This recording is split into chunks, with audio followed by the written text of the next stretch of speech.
Back to Raw. So Seth Franklin, he's one of those new world champions you hear about. They got so many of them now. He's world champion number 3. And he comes out to do the in-ring promo at the start of the program, and he's growling now, too. In addition to laughing and cackling and dancing and prancing, he's growling.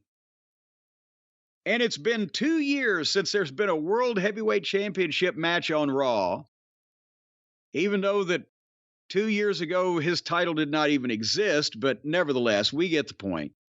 But he says that's too long, so he's issued an open challenge tonight, and it's been answered by Damian Priest. And just then, Judgment Day music plays, because here comes the aforementioned Damian Priest and Finn Balor. And together they say that, you know, they did some scripted funny stuff and prompt the fans to sing to fill some time, because there was nothing wrong with this interview. Nobody got lost, and the fans liked it. It's just that, again, everything said here could have been said, done, accomplished in so much less time, right? Between the long entrances and the long musical interludes and etc. But a Priest sounds like an adult, which is refreshing.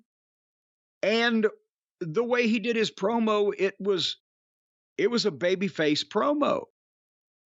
And as well, he said he didn't need his group to beat Seth Franklin Rollins. And later on that will tie in our main event of the evening. But should they, I guess they're at least teasing some dissension. And should they be doing that now when they're operating the bloodline story where we're trying to figure out who's on whose side? Should another group be not on the same page amongst themselves, Brian? I think if the bloodline's going to be exclusive to SmackDown, it's okay to have something that's exclusive to Raw, and the Judgment Day have eaten up a lot of TV time. There's someone from the women's division, the champion. Dominic could do single stuff or team up with one of these guys, and then these guys could both team up or do single stuff, so I'm okay with doing something like that here if the bloodline's not going to be over here mostly. Yeah, but then does Damian Priest become a babyface in this? I think if Vince McMahon was involved, or if anyone's been paying attention, they would probably think that beyond Rhea Ripley, Damian Priest is someone they could elevate and do something with. Whether they'll do it the right way or the wrong way, that remains to be seen. The WWE way would all of a sudden be for him to start smiling a lot. So if you start noticing he's smiling more, he will be their babyface.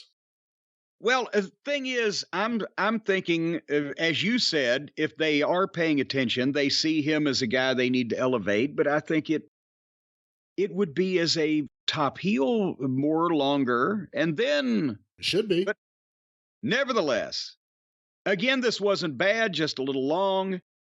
And then Seth said, "I will see you in the main event." Oh, and I'm sorry, Seth made Damian agree to leave the Judgment Day in the back. And Damian, he didn't make him. Damian did, straight up like a man against Finn's, apparently against his better thoughts, because he reacted to that.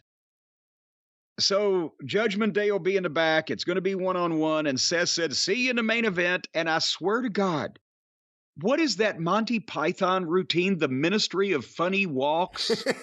Or that's right. Did you see it? John Cleese, yeah. No, I mean, did you see Seth Franklin Rollins do the John Cleese? Yes. Funny, what the... We marm the order of men whom hum between words, Again, he's a visionary, a revolutionary. What is the vision that is so revolutionary other than a guy who needed something and now just acts like a wacky... Just acts like a guy whacked out on PCP. That's all it is. That's all it is. I don't know. I've seen some of those fucking police videos of the people on PCP, and they don't seem to be nearly having as much fun as he is. The people love the music, and they like reacting to the music. That's one of the big things with wrestling right now. It's about that kind of experience more than actually sitting there and reacting to any of the matches. You sit there in silence and you watch any of the actual wrestling you get on these shows. But they like his shtick. You know, when he's serious, I like him. I buy him. But when he's out there talking like superstar Billy Graham or whatever the fuck he's trying to do, I don't believe any of it. It's just a guy performing.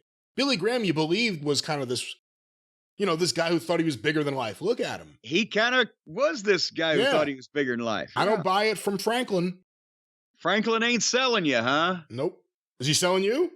He ain't selling me. Not with the work is fine. Not with the, I don't know what the fuck's going on with, as you said, the PCP business. But you wouldn't think he'd be able to pass the test then, the wellness check that they do, all that PCP. What happens with the wellness program with the merger? Well, that's an interesting. Have we heard anything about the wellness program lately? I haven't heard a word. I haven't even heard the word wellness in quite a while. No, I've heard the word sickness a number of times.